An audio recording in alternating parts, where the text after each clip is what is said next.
ఏంటి బ్యాండ్స్ చూపిస్తున్నాడు అనుకుంటున్నారా? ఈ బ్యాండ్స్ ఏంటి? Friendship bands. బ్యాండ్స్ చూడగానే మనకు గుర్తొచ్చేది ఫ్రెండ్షిప్ డే. అయితే ఈ ఫ్రెండ్షిప్ డే రోజు చాలామంది పిల్లలు ఎక్కువగా బ్యాండ్స్ కొనుక్కొని ఫ్రెండ్స్ అందరికీ కూడా బ్యాండ్స్ని కడతా ఉంటారు. ఎవరి చేతికి ఎక్కువ బ్యాండ్స్ ఉంటే వాళ్ళకి అంతమంది ఫ్రెండ్స్ ఉన్నారని చెప్పి చాలా సంతోషంగా, చాలా గొప్పగా ఫీల్ అవుతూ ఉంటారు. అయితే మరి ఈ ఫ్రెండ్షిప్ డే ఎలా స్టార్ట్ అయింది, ఎక్కడ స్టార్ట్ అయింది మనం ఒకసారి ఆలోచన చేస్తే 1935లో అమెరికన్ గవర్నమెంట్ ఈ యొక్క ఫ్రెండ్షిప్ డే అనేటువంటి ఒక విషయాన్ని తీసుకొని రావడం జరిగింది. మన పక్కన ఉండేటువంటి స్నేహితుల్ని మనం ప్రేమించాలి, అందరితోటి సమాధానంగా ఉండాలి, అందరినీ ఐక్యంగా చూడాలి అని చెప్పేటువంటి ఒక ఉద్దేశంతో ఈ యొక్క ఫ్రెండ్షిప్ డేని తీసుకొని రావడం జరిగింది. 1997లో విన్నీ ద బోష్ అనేటువంటి కార్టూన్ ఉంది కదా, దాన్ని ఫ్రెండ్షిప్ డేకి అంబాసిడర్గా ప్రకటించడం జరిగింది. అయితే 2011లో UNO, united nations organisation July 30వ తారీఖుని ఫ్రెండ్షిప్ డేగా డిక్లేర్ చేసింది. ఇండియా కూడా 2011 నుంచి ఆగస్టు నెలలో వచ్చేటువంటి మొట్టమొదటి ఆదివారాన్ని ఫ్రెండ్షిప్ డేగా డిక్లేర్ చేసింది. అయితే బైబిల్లో కూడా ఫ్రెండ్షిప్ గురించి చాలా మంచి విషయాలు ఉన్నాయి. బైబిల్ స్నేహానికి మంచి విలువని ఇస్తూ ఉంది.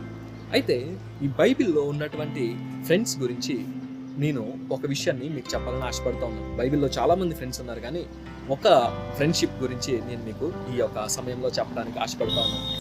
యేసుప్రభువు వారు ఈ యొక్క భూమి మీద ఉన్న సమయంలో ఆయన కపెర్నహూము అనేటువంటి ఒక ప్రాంతంలో ఎక్కువగా తన యొక్క పరిచర్యని చేసినట్లుగా మనం చూస్తూ ఉన్నాం. కపెర్నహూము, గలిలయలో ఎక్కువగా యేసుప్రభువు వారు ఉన్నట్లుగా మనం చూస్తూ ఉన్నాం. ఈ యొక్క కపెర్నహూము అనేటువంటి గ్రామంలో ఒక 5 ఫ్రెండ్స్ ఉన్నారు.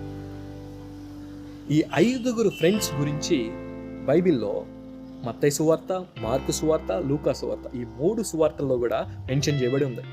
అసలు ఈ 5 ఫ్రెండ్స్ ఏం చేశారు అనేది మనం ఒకసారి గమనిస్తే, ఈ 5 ఫ్రెండ్స్ కపెర్నహూము అనేటువంటి ప్రాంతంలో ఉండేవారు.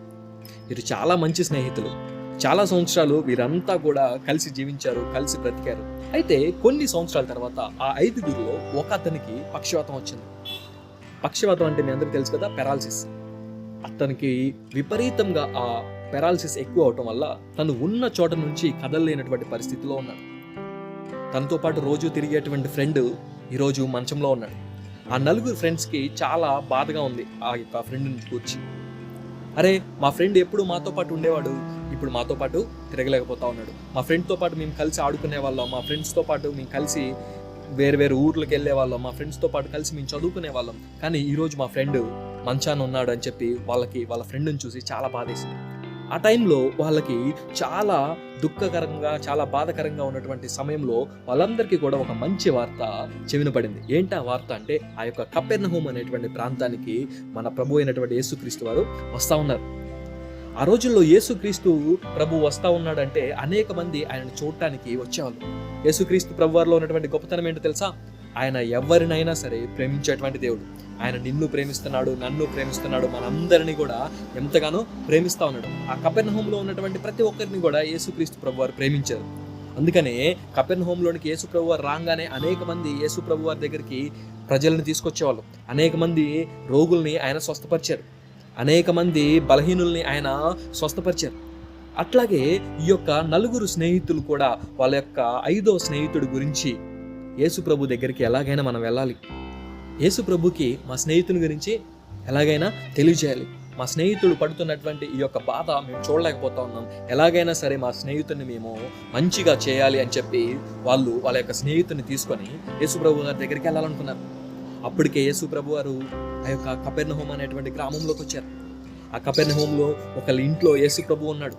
యేసు ప్రభు ఒక ఇంట్లో ఉంటే యేసు ప్రభుని చూడటానికి, యేసు ప్రభుతో మాట్లాడటానికి, యేసు ప్రభు మాట్లాడే మాటలు వినటానికి, యేసు ప్రభు దగ్గర స్వస్థత పొందడానికి అనేక మంది ఆ ఇంటి చుట్టూ గుమిగూడారు. ఆ ఇంటి నిండా జనాలే ఉన్నారు, ఇంటి బయట చుట్టూ కూడా ప్రజలే ఉన్నారు. అసలు యేసు ప్రభు దగ్గరికి వెళ్ళటానికి కొంచెం కూడా ప్లేసు లేదు. అటువంటి సమయంలో ఆ 4 స్నేహితులు తన యొక్క 5వ స్నేహితుడిని, తను నడవలేడు కదా, తను నించోలేడు కదా, పక్షవాతంతో మంచాన్ని పడిపోయి ఉన్నాడు కదా, ఆ యొక్క స్నేహితుడిని మంచంతో సహా ఎత్తుకున్నారు. 4 వైపులు మంచాన్ని ఎత్తుకొని యేసు ప్రభు ఏదైతే గృహంలో ఉన్నాడో, ఏదైతే ఇంటిలో ఉన్నాడో ఆ ఇంటి దగ్గరికి వచ్చారు.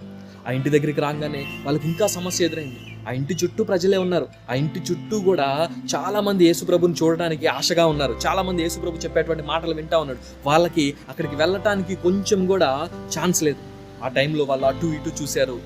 అక్కడ ఏం చేయాలో వాళ్ళకి అర్థం కాలేదు. ఆ టైంలో ఈ నలుగురిలో ఒకతనికి ఒక ఆలోచన వచ్చింది.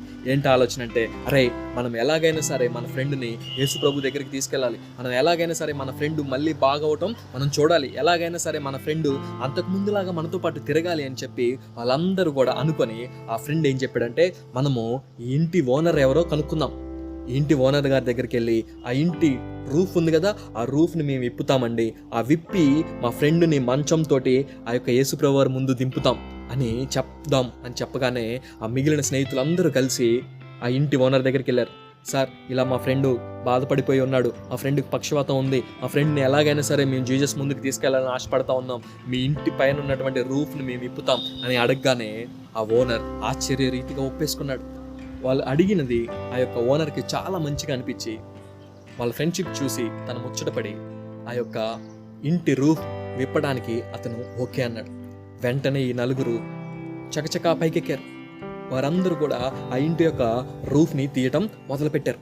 ఆ రూఫ్ని మొత్తాన్ని తీస్తూ ఒక మంచం పట్టే అంతగా ఆ రూఫ్ని మొత్తాన్ని కూడా క్లియర్ చేశారు. వాళ్ళ ఫ్రెండ్ ఎవరైతే మంచం మీద ఉన్నారో ఆ మంచాన్ని 4 వైపులు 4 గట్టిగా తాళ్ళతోటి కట్టి ఆ తాళ్ళని పైకి లేపి ఆ ఇంటి పైకి తీసుకెళ్ళి ఆ ఇంటిలో వీళ్ళు ఏదైతే రూఫ్ని క్లియర్ చేశారో, ఏదైతే రూఫ్ని తీసేశారో ఆ రూఫ్లో నుంచి ఆ మంచాన్ని క్రిందకి దింపడం స్టార్ట్ చేశారు. ఎప్పుడైతే మంచం కిందకి దిగుతా ఉందో ఇంట్లో ఉన్న వాళ్ళందరూ కూడా ఇలా పైకి చూస్తూ ఉన్నారు. వాళ్ళు ఆ రూఫ్లో నుంచి 4 వైపులు తాళ్ళు పట్టి ఆ యొక్క మంచాన్ని యేసుప్రభు వారు ఉన్నటువంటి ప్లేస్లోకి దింపారు. యేసుప్రభు వారికి ఆ 4 ఫ్రెండ్స్ని చూసి చాలా సంతోషం వేసింది. వాళ్ళు యేసుప్రభు మీద పెట్టుకున్నటువంటి నమ్మకాన్ని చూసి యేసుప్రభు వారికి చాలా సంతోషం వేసింది. అరే వీళ్ళకి ఇంత విశ్వాసం ఉంది అని చెప్పి వాళ్ళ యొక్క విశ్వాసాన్ని బట్టి యేసుప్రభు వారు ఎంతగానో సంతోషించారు. అప్పుడు యేసుప్రభు ఏం చేశారో తెలుసా? ఆ మంచం మీద ఉన్నటువంటి వ్యక్తితో అన్నాడు కదా, నీ పాపములు క్షమించబడి ఉన్నాయి అని చెప్పారు. ఆ మంచం మీద ఉన్నటువంటి వ్యక్తిని జీసస్ చూశాడు. జీసస్ చూసి నీ పాపములు క్షమించబడి ఉన్నాయి అని అనగానే అక్కడ ఉన్నటువంటి వాళ్ళందరూ కూడా ఆశ్చర్యపోయి చూస్తూ ఉన్నారు. అరే ఏంటి ఇతను పాపములు క్షమిస్తున్నాడేంటి? పాపములు క్షమించేటువంటి అర్హత ఎవరికి ఉంది? దేవుడికే ఉంది కదా. మరి ఇతను పాపములు క్షమిస్తా ఉన్నాడేంటి అని చెప్పి అక్కడ ఉన్న వాళ్ళందరూ కూడా చాలా ఆశ్చర్యంగా ఆలోచిస్తూ ఉన్నారు. ఆ టైంలో దేవుడు వాళ్ళ యొక్క మనసులో ఏమనుకుంటున్నారో అది గ్రహించి అంటా ఉన్నాడు కదా, పాపములను క్షమించడానికి దేవునికి ఒక్కడికే అర్హత ఉంది. ఇండైరెక్ట్గా వాళ్ళకి చెప్తా ఉన్నాడు, నేను క్షమిస్తున్నాను అని అంటే నేనే దేవుణ్ణి అని చెప్తా ఉన్నాడు. కానీ అక్కడ ఉన్నటువంటి వాళ్ళు దాన్ని గ్రహించలేనటువంటి పరిస్థితిలో ఉన్నారు. అప్పుడు వాళ్ళతో అంటా ఉన్నాడు కదా, మనుషుల్ని చూసి నీ పాపములు క్షమించబడ్డాయని చెప్పడం ఈజీనా, లేకపోతే ఈ మనిషిని నీ పరుపెత్తుకొని నువ్వు నడు అని చెప్పడం ఈజీనా అని అడుగుతా ఉంటే అక్కడ ఉన్న వాళ్ళకి ఏం మాట్లాడాలో అర్థం కావట్లేదు. ఎవరినైనా సరే చూసి నీ పాపములు క్షమించబడ్డాయని ఈజీగా చెప్పేయచ్చు, కానీ పక్షవాయువుతోటి మంచం మీద ఉన్నటువంటి వ్యక్తిని నువ్వు లేచి నడు అని చెప్పడం చాలా కష్టం. ఎందుకంటే మనం చెప్పిన తర్వాత ఒకవేళ ఆయన మంచం నుంచి లేకపోతే ఆ చెప్పిన వ్యక్తికి అవమానం కలుగుతూ ఉంది. అక్కడ ఉన్న వాళ్ళందరూ కూడా చెప్పిన వ్యక్తిని చాలా తక్కువగా చేసి మాట్లాడతారు. కానీ అప్పుడు దేవుడు అంటా ఉన్నాడు కదా, ఆ మంచం మీద ఉన్నటువంటి వ్యక్తితోటి నీ పరుపెత్తుకొని నీవు వెళ్ళు, నీ విశ్వాసం నిన్ను స్వస్థపరిచింది, నీ స్నేహితుల యొక్క విశ్వాసం నిన్ను స్వస్థపరిచింది అని చెప్పగానే ఆ వ్యక్తి వెంటనే మంచం మీద నుంచి లేచాడు. అక్కడ ఉన్న వాళ్ళందరూ కూడా ఆశ్చర్యపోతా ఉన్నాడు. అప్పటి వరకు కూడా కనీసం ఒక చిన్న అడుగు కూడా వేయలేని వ్యక్తి లేచాడు, నడుస్తూ ఉన్నాడు, తన పరుపుని మడతెట్టాడు, తన మంచాన్ని ఫోల్డ్ చేసుకున్నాడు, వాటన్నిటిని కూడా తన నెత్తిని పెట్టుకొని అక్కడి నుంచి వెళ్ళిపోయాడు.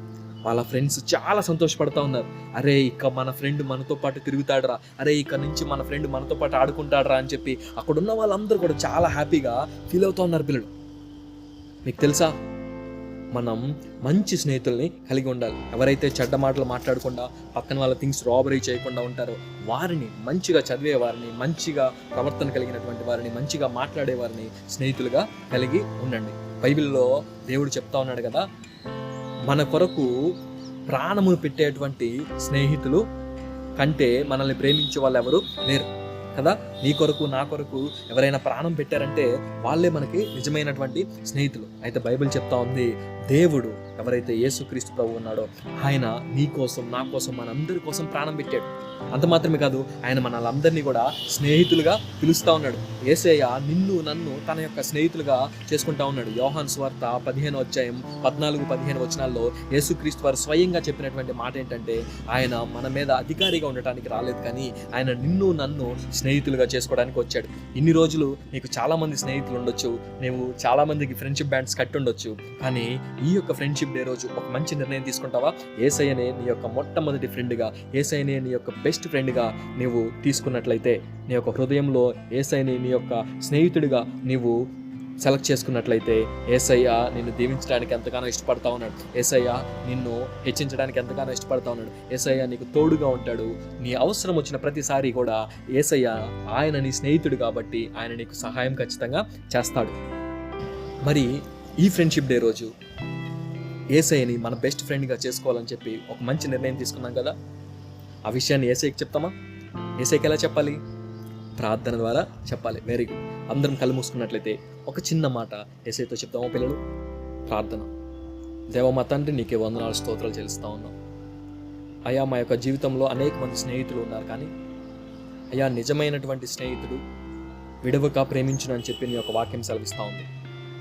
నిజమైనటువంటి స్నేహితుడు తన యొక్క స్నేహితుడి కోసం ప్రాణాలు ఇస్తాడని చెప్పి నీ యొక్క వాక్యం సెలవిస్తూ ఉంది. అవును తండ్రి, మా కొరకు ప్రాణం ఇచ్చినటువంటి గొప్ప స్నేహితుడు నీవని చెప్పి ఈ యొక్క దినం మేము తెలుసుకున్నాం. అవును తండ్రి, ఈ యొక్క ఫ్రెండ్షిప్ డే నుంచి అయ్యా నీవే మా యొక్క బెస్ట్ ఫ్రెండ్గా ఉండటానికి మేము హృదయంలో నిర్ణయం తీసుకున్నాం తండ్రి. మా యొక్క స్నేహితుడిగా నీవే ఉండమని, మమ్మల్ని అందరినీ కూడా నీ యొక్క గైడెన్స్లో మీరే మమ్మల్ని ముందుకు నడిపించమని, మా యొక్క ఆపదల్లో, మా యొక్క కష్టాల్లో అయ్యా మీరే మాకు తోడుగా ఉండి నిజమైన స్నేహితుడిలాగా మమ్మల్ని విడవక వెన్నంటి మాకు ఎప్పుడూ తోడుగా ఉండి నీ యొక్క మార్గంలో మేము ఎదగడానికి, నీ యొక్క కృపను కలిగి మేమందరం జీవించడానికి నీ యొక్క సహాయం మాకు దయచేయమని మా యొక్క ప్రభువును నీ యొక్క ప్రియకుమారుడైనటువంటి యేసుక్రీస్తు వారి నామములో అడిగి వేడుకుంటున్నాం మా పరమ తండ్రి. Amen, amen. ఇక నుంచి మన బెస్ట్ ఫ్రెండ్ ఎవరు పిల్లలు? Jesus. Jesus is our best friend.